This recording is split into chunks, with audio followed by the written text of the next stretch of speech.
नमस्कार दोस्तों, आज बात करूंगा कि कैसे आप सेबी रजिस्टर्ड इन्वेस्टमेंट एडवाइज़र बन सकते हैं। हाँ जी दोस्तों, आप भी स्टॉक की एडवाइजरी सर्विसेज दे के आप लाखों कमा सकते हैं और एक इन्वेस्टमेंट एडवाइज़र बन सकते हैं सेबी रजिस्टर्ड। आज आपको बताऊंगा कि क्या प्रोसेस होता है रजिस्ट्रेशन का, कौन कौन से लोग कर सकते हैं, एजुकेशन क्वालिफिकेशन क्या होता है, एक्सपीरियंस क्या चाहिए होता है, डॉक्यूमेंट रिक्वायर्ड क्या है, क्या प्रोसेस है और कितनी फीस है। पूरा डिटेल में बताने वाला हूँ आज मैं आपको। उससे पहले बताना चाहूँगा, जो भी भाई बंधु मेरे चैनल पे पहली बार है, इस वीडियो को पहली बार देख रहे हैं, जिन्होंने अभी तक सब्सक्राइब नहीं किया, सब्सक्राइब कर लीजिए, साथ ही साथ बेल आइकन पे भी क्लिक कर लीजिए ताकि इस तरह का कंटेंट आपको मिलता रहे। तो सेबी रजिस्टर्ड इन्वेस्टमेंट एडवाइजर को IA बोलते हैं, जो कि security exchange board of India के अंदर रजिस्टर्ड होता है और इसके लिए रेगुलेशन है। सेबी रजिस्टर्ड इन्वेस्टमेंट एडवाइजर के लिए रेगुलेशन 2013 देख सकते हैं। तो आज की वीडियो में स्टेप बाय स्टेप प्रोसेस बताऊंगा कि कैसे आप सेबी रजिस्टर्ड इन्वेस्टमेंट एडवाइजर बन सकते हैं। तो सबसे पहले हम समझते हैं एलिजिबिलिटी क्राइटेरिया क्या है सेबी इन्वेस्टमेंट एडवाइजर रजिस्ट्रेशन के लिए। इंडिविजुअल, और पहले बात करते हैं इंडिविजुअल और प्रोप्राइटर्स के लिए। ऐसे लोग जो इंडिविजुअली इन्वेस्टमेंट एडवाइजर सर्विस देना चाहते हैं या प्रोप्राइटरशिप फर्म के रूप में ओपन करके इस तरह की सर्विसेज देना चाहते हैं, तो उनके लिए एजुकेशनल क्वालिफिकेशन क्या होगा, एलिजिबिलिटी क्राइटेरिया क्या होगा। तो सबसे पहले हम एजुकेशनल क्वालिफिकेशन के बारे में बात करें तो ग्रेजुएट होना चाहिए पहला, पोस्ट ग्रेजुएट डिग्री या डिप्लोमा होना चाहिए फाइनेंस के अंदर, कॉमर्स में या इकोनॉमिक्स में या बिजनेस में। ग्रेजुएट किसी भी डिसिप्लिन के अंदर होना चाहिए, ठीक है। इसके अलावा अगर आप पोस्ट ग्रेजुएट हैं तो पोस्ट ग्रेजुएट या डिप्लोमा आपके पास फाइनेंस में है, कॉमर्स में है, इकोनॉमिक्स में है या बिजनेस मैनेजमेंट में है या इससे रिलेटेड फील्ड्स के अंदर है, तो वो लोग जा सकते हैं। अगला जो होता है NISM का, जिसको निसिम बोलते हैं, इसका एग्ज़ाम क्लियर करना होता है, इसका सर्टिफिकेशन लेना होता है। लेवल 1 और लेवल 2 का सर्टिफिकेशन होता है इसके अंदर।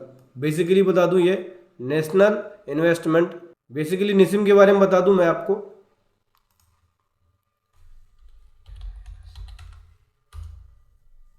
निसिम जो है वो क्या है, national institute of security markets, ठीक है। ये क्या करती है, बेसिकली ये पोस्ट ग्रेजुएट कराती है सिक्योरिटी मार्केट में, मतलब सिक्योरिटीज मार्केट के अंदर ये कोर्सेस कराती है, ठीक है, जिसके अंदर बहुत सारे इनके प्रोग्राम है, सर्टिफिकेशन प्रोग्राम है, ठीक है, जिसमें आप इसका कोर्स कर सकते हो। कोर्स करने के बाद ये सेबी के द्वारा चलाया जाता है ये, ठीक है, और इसमें आपको इसके एग्ज़ाम को क्लियर करके लेवल 1 और लेवल 2 के सर्टिफिकेट को ले सकते हो।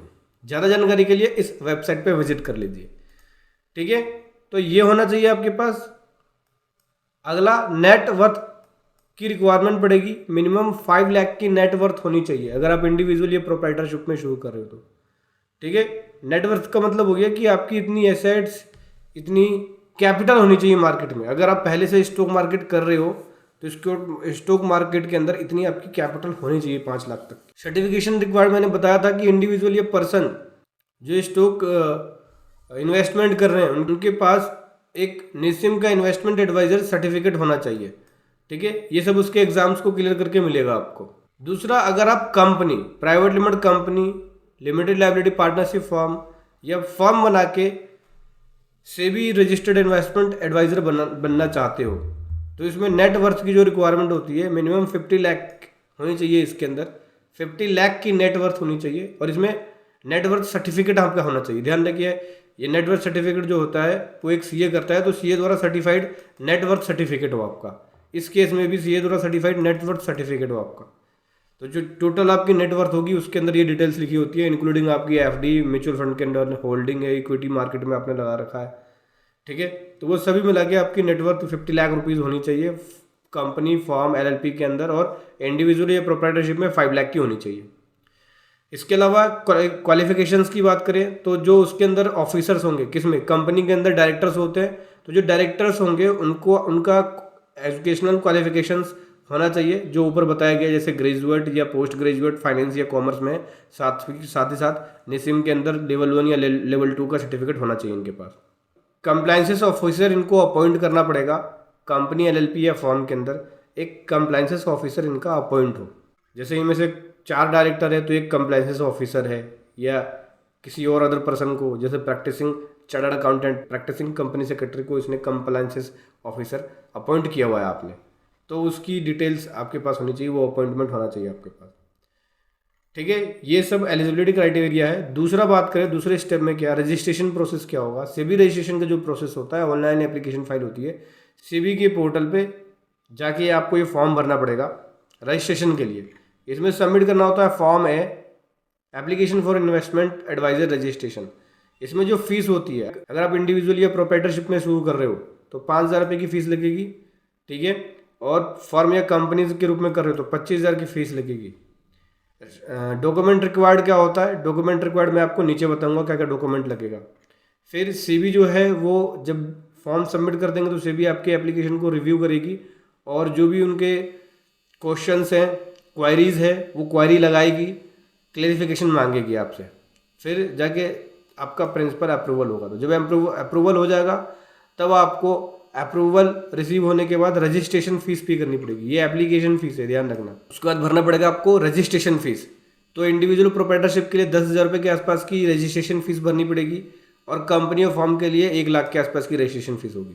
यानी टोटल मान के चलो कि इंडिविजुअल का जो गवर्नमेंट फीस है इसके अंदर वो 15,000 प्लस, अगर आप प्रोप्राइटरशिप में जा रहे हैं तो जीएसटी रजिस्ट्रेशन, एमएसएमई रजिस्ट्रेशन, तो ये सब मिला के जीएसटी में और एमएसएमई ये सब मिला के आपको खर्चा उठ जाएगा। वैसे गवर्नमेंट फीस 15,000 हो गया और कंपनी केस में 1,25,000 रुपये गवर्नमेंट फीस हो गई। उसके बाद प्रोफेशनल फीस अलग होती है इसके अंदर। आप चाहे तो हमारी पेड प्रोफेशनल सर्विसेज ले सकते हैं सेबी रजिस्ट्रेशन के लिए, जिसका लिंक वीडियो के डिस्क्रिप्शन में मिल जाएगा। फिर इस जो सेबी है वो आपको सर्टिफिकेट इशू करेगा सक्सेसफुल। जब आपके सारे डॉक्यूमेंट वेरीफाई हो जाएंगे तो आपको इन्वेस्टमेंट एडवाइजर का रजिस्ट्रेशन सर्टिफिकेट मिल जाएगा। इसमें डॉक्यूमेंट्स की बात करें, इंडिविजुअल और प्रोप्राइटरशिप के लिए जो डॉक्यूमेंट लगेंगे जैसे केवाईसी डॉक्यूमेंट, पैन, आधार, पासपोर्ट, ये सब, मोबाइल नंबर, ईमेल आईडी, ये सब। क्वालिफिकेशन के लिए एजुकेशनल सर्टिफिकेट चाहिए होगा। ठीक है, एक्सपीरियंस प्रूफ के लिए एम्प्लॉयमेंट सर्टिफिकेट, सैलरी स्लिप या सेल्फ डिक्लेरेशन आपको देना पड़ेगा कि आपका एक्सपीरियंस कितना है, आपने कितनी मार्केट के अंदर काम किया हुआ है। एक इस तरह से एक एक्सपीरियंस प्रूफ या एक्सपीरियंस सर्टिफिकेट चाहिए होगा। फिर निसिम का आपको इन्वेस्टमेंट एडवाइजर सर्टिफिकेट चाहिए होगा, लेवल 1 या लेवल 2 का आप सर्टिफिकेट लगा सकते हो। नेटवर्थ सर्टिफिकेट होगा, मैंने बताया था नेटवर्थ सर्टिफिकेट चाहिए होता है, तो एक चार्टर्ड अकाउंटेंट से सर्टिफाइड होना चाहिए आपका नेटवर्थ सर्टिफिकेट। लास्ट 3 ईयर की ITR की कॉपी चाहिए होगी with computation, balance sheet, profit and loss account. Business plan चाहिए होगा, कंप्लायंसेस डिटेल्स चाहिए होगा, आपका बिजनेस प्लान क्या है, कंप्लायंसेस डिटेल्स क्या है, वो सब। बैंक डिटेल्स और कैंसिल चेक की कॉपी, सेल्फ डिक्लेरेशन चाहिए होगा, नो क्रिमिनल रिकॉर्ड्स का। ठीक है, ये प्रोप्राइटरशिप के केस में है। अगर हम कंपनी या LLP के केस में जाएं तो सर्टिफिकेट ऑफ इनकॉर्पोरेशन चाहिए होगा, MOA या AOA चाहिए होगा, आर्टिकल ऑफ एसोसिएशन या article of memorandum, LLP agreement चाहिए होगा अगर LLP है तो, डायरेक्टर्स की डिटेल्स चाहिए होगा, उनके पार्टनर्स या की पर्सनल्स की डिटेल्स, उनकी KYC की डिटेल्स जैसे Aadhaar card, PAN card, phone number, email ID, ये सब। नेटवर्थ सर्टिफिकेट चाहिए होगा 50 लाख जो कि CA सर्टिफाइड हो। बैंक स्टेटमेंट चाहिए होगा लास्ट 3 ईयर का। ठीक है, उसके बाद इनकम टैक्स रिटर्न की कॉपी कंपनी की और डायरेक्टर की चाहिए होगी, लास्ट 3 ईयर की लगेगी इसके अंदर ITR की copy with complete set, computation, ITR, balance sheet complete. Compliances officer appoint करना पड़ेगा, उसके KYC की डिटेल्स चाहिए होगी जैसे आधार कार्ड, पैन कार्ड, ये सब डिटेल्स। इन्वेस्टमेंट एडवाइजर सर्टिफिकेट चाहिए होगा जो कि प्रिंसिपल ऑफिसर्स का है उसका हो या एम्प्लॉय का हो। ठीक है, इन्वेस्टमेंट एडवाइजर सर्टिफिकेट में बताया था लेवल 1 का, लेवल 2 का सेबी से चाहिए होता है जो निसिम के एग्जाम क्लियर करेंगे उसके बाद। तो उसमें से किसी भी एक ऑफिसर ने एग्जाम क्लियर किया हुआ लेवल 1 लेवल 2 का सर्टिफिकेट है तो वो शुरू कर सकते हैं काम को। डिक्लेरेशन चाहिए होगा, no regulatory actions from any authority.